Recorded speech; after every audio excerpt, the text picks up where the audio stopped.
And welcome to the stream. Happy Tuesday night. Tonight I have Hash joining me.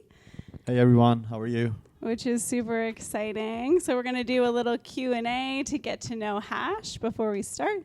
And then we're going to jump into a set. And tonight we're going to be playing some melodic techno, some peak time techno, and I don't know, whatever else we decide to play in the moment. But Hash is mostly a techno guy, so that will be the vibe for tonight. So I'm going to start off with your bio. So Hash is a techno DJ and producer with a deep-rooted passion for electronic music. Originally trained as in classical music, they began playing instruments at the age of 10, developing a lifelong trust in music as an art form. Over the past few years, they have fully immersed themselves in the world of techno, creating hypnotic, tribal, peak time, and industrial sounds that push dance floors into a state of pure energy. With a relentless passion for the underground, Hash is on a mission to leave a mark on the techno scene, delivering deep hypnotic rhythms that transcend boundaries and keep the music alive. Yes, welcome, Thank Hash. you, I appreciate it. Thank you so much for having me. Yes, I'm excited. So, looking at your bio, so what kind of music did you start off playing? I started with Indian classical music. Oh, okay. There's an instrument called harmonium. Yeah. So it's kind of accordion, but a heavier accordion. It's the older version of piano, you could say. Okay. But it has a fan, and then you play tunes on it. Yeah, I feel like I've seen one before, but not very often.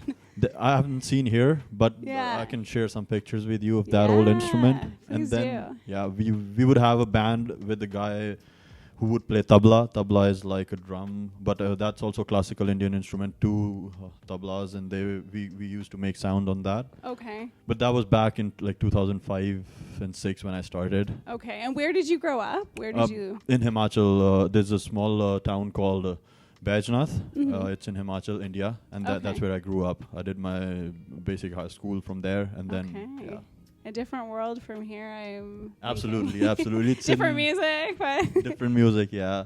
But electronic music is growing now. Mm-hmm. It was not very big back then. It's growing now, yes, and it's beautiful there. It's in the base of Himalayas, so. Wow, and so you're thinking when you go back, you're going back there in a couple weeks, and you're going to be bringing techno music with you and your sound with you, and be playing it. Absolutely. That's my plan. I'm gonna start Twitch streaming at my place. Yeah. And I hope you guys love it because it's a very beautiful place, and I have a lot of things planned for it. So you'll see with time what I have in my book. Yeah. I think it's a great idea. Everyone loves watching a DJ set with a beautiful backdrop. We're talking about Ephemera and Tulum, and they're beautiful kind of jungle backdrop. Absolutely. And I got this idea from one of your sets in Tulum. I saw that video of yours, and I'm happy to inspire. No? Yeah, absolutely, because that was a very nice video, nice place, and beautiful set played by you. And I'm I can replicate something like that at my place. But all this time I didn't get time. But luckily now I'm heading home for some reasons.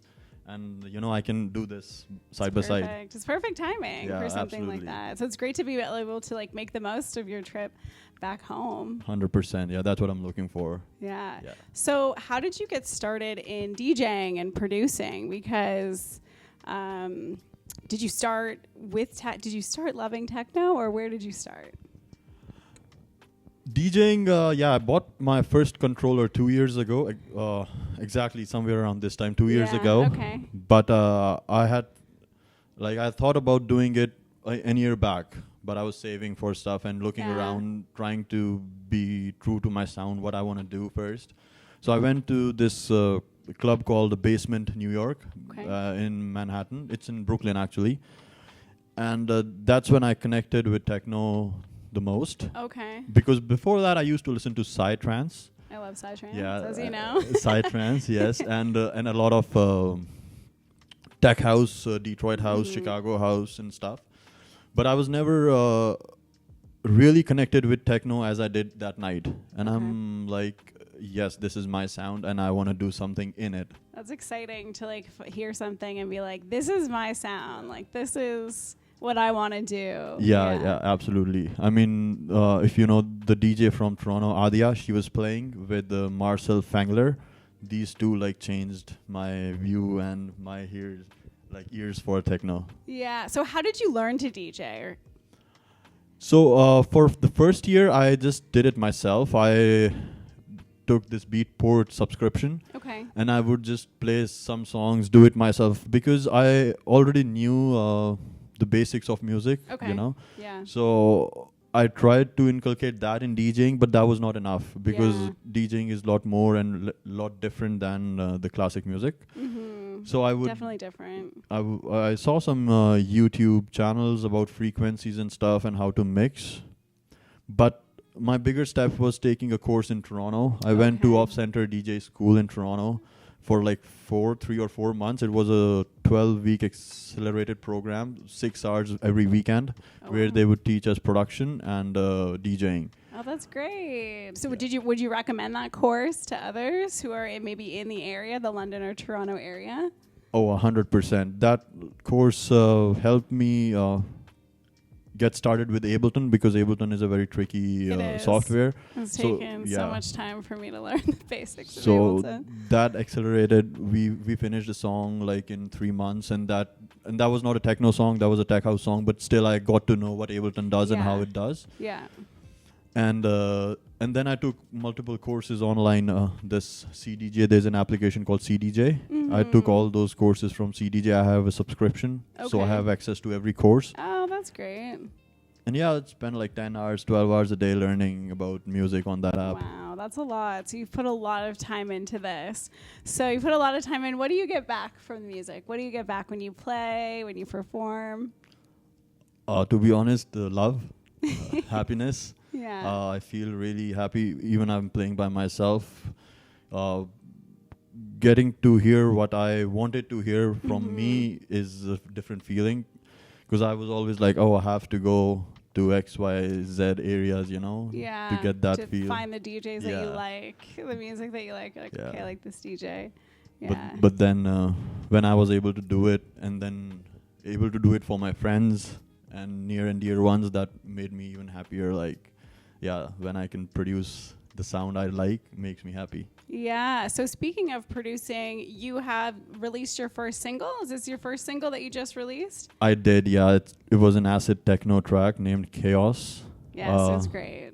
That's my first track, and that's where I learned a lot of techno production. So that's why I released it. I've learned mixing on that as well, and I'm not sure how well it was mixed, but you know, I just released it because I felt it was okay. Yeah, and I was happy with the sound. That's what matters. Yeah. I think it sounded great. And where can people find it if they want to check out this track? It's on my SoundCloud. It's on my bio. I have it on my Instagram. So you can click on the link on my Instagram, and you'll find the track over there. It's named as Chaos with a K. Okay, great. I will post Hash's socials on the YouTube in the description so that you can find this when the recording goes up. Perfect. Yeah, I'm looking forward to that. Yeah, thank you so much for sharing it. Yeah, no problem at all. So tonight we're going to be playing some melodic techno. So is that a similar sound to what you would play, or is that a little bit different than what you would normally play? It's a lot different than I would normally play. I generally am into hypnotic, progressive, peak time, industrial techno, and I really love that sound. But I also like to play melodic techno and tech house and house, Detroit house, Chicago house. Okay, great. So I heard that he liked melodic techno, so I was like, that's what we're gonna play. Yeah, so I'm gonna try to mix melodic techno and peak time techno together. Let's see how it goes. Maybe add some hypnotic shit as well. Like, I'm not sure, but we'll see how it goes. I haven't planned anything. I think peak time goes well with it. Yeah. I mix them all the time. Like, I think it goes really well. And like some indie dance as well. And oh, absolutely. Yeah, we're gonna have some fun. Yeah. Yeah. So what has been your favorite event that you've ever gone to? Like, whether it was, I don't know, a festival or like a big event, or even if it was a small event, like what's been the most meaningful to you? I went to Wire Festival last year at same place, Knockdown Center in Brooklyn, and it was one of the best techno festivals, I would say. Oh, okay. It's in May, just before Movement. I've been to Yeah. Movement as well. Yeah. Movement was also very nice, a different experience. Yeah, Movement's great. Yeah, absolutely. I love Movement. I know. Are you coming back this year? Not for Movement, Oh, maybe. right, 'cause you're gonna be away. I'll be Oh, away. But okay. I had planned Movement this year. Yeah. I'm like, I'm not going to drive till Manhattan and, Yeah. 2 hours away is Movement. Yeah. So Movement has a great lineup this year, and I'm going to miss it. But yeah, I'll be there. I'll you'll capture the have fun. moment Yes, for you. absolutely. That would be Yeah. wonderful. But yeah, Wire is one festival that I recommend if people like techno, and it's close by. Okay. Yeah, that's good to know for all the techno lovers out there. Okay, so what about your influences? I know you've talked a little bit about them. What are your main influences and the people that you look up to in the industry as well? There are few, but right now, Oscar Mulero, DVS1 are big ones who I try to copy when I'm mixing. I really love them, and I want to play that like them. Yeah. It's tough, but yeah, I'm learning. And apart from them, because I make live music as well with my gadgets. So Yeah, for that, which is I really have cool. Tony Surgeon. He's from England. He's a very nice artist. Ben 95 UFO 95. I like him. But going back to the roots, obviously Jeff Mills, Kevin Saunderson, and Carl Cox. I have huge respect for them. Okay. Yeah. What about any mentors? Have you had any mentors throughout your career in DJing or production so far? None. Not yet. Not yet. Yes, not yet. Not Maybe, yet. yeah. I would love to have one Yeah. because it's very helpful to have a guiding hand. It's very tough doing things by yourself. Yeah. Because it's production, DJing, marketing, as I told you, and I know. a lot of things going on behind. That's what we were talking Yeah. about before the stream. So speaking of that, what are some things that you wish you knew when you were starting out DJing that you think would be helpful to anyone who's just a new DJ? The thing I said to you, like I feel that I should have known how important is marketing and how important is social media page in terms of your picture, not just music. I mean, I've seen a lot of producers and DJs with good music, but then when I see the social media, it's completely opposite to some people out there. So it's very important to have that balance and portray your talent on social media the right way. It's important. I definitely agree with you. I think it's one of those things. Nobody loves doing, well, most people I think that our DJs don't love doing social media. They love the music, but it is such an important part because like how are promoters going to promote you if they have nothing to promote? I think one of the best DJs I know has no social media presence, and so nobody knows about him, but he's amazing. I'm going to hopefully have him on the stream at some point. He's from London? No, he's from, I think it's Kitchener-Waterloo, but I think he's amazing. And yeah, honestly, nobody knows who he is, though. May I know who is? I don't even know. Yeah. Okay, fair. Don't worry. Oh, you'll know. Yeah. But So, that's one thing. The second thing would be to know your sound, like to connect with the sound and not follow the trend. yeah. Like what you connect with, do that. What you love, time will come, right? I think there's been a lot. Like last week, I had Matt London. The week before, I had Jesney on, and they've been DJing in the electronic music world for like 20, 25 years. And that was basically their main thing that they were saying too. Is like, don't like play the music you love. Don't just feel like you have to be swayed by the trends. So I think that's advice that stands the test of time.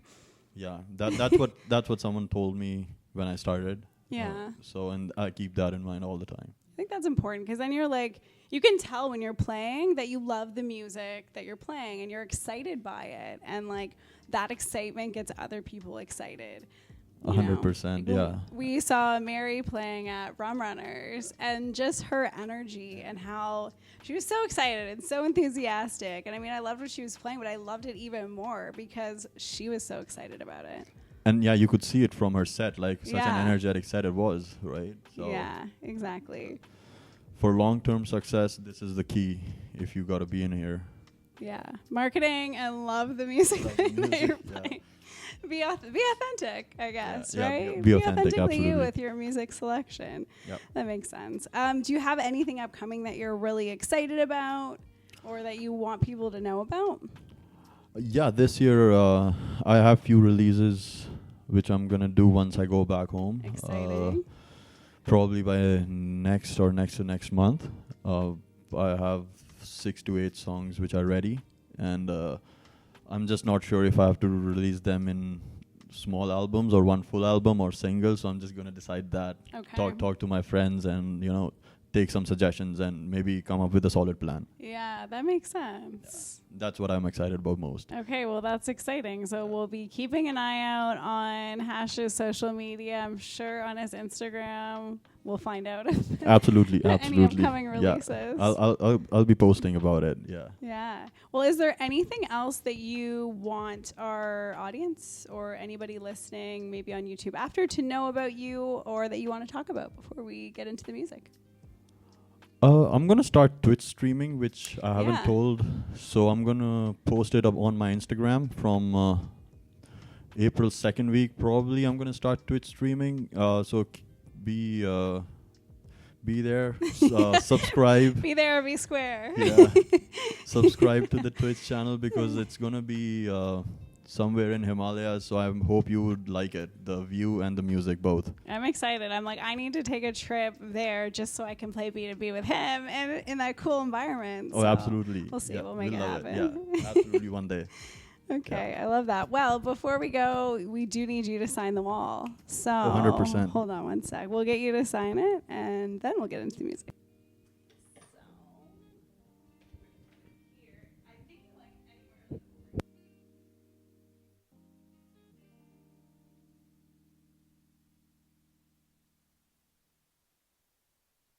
He really removed the mic.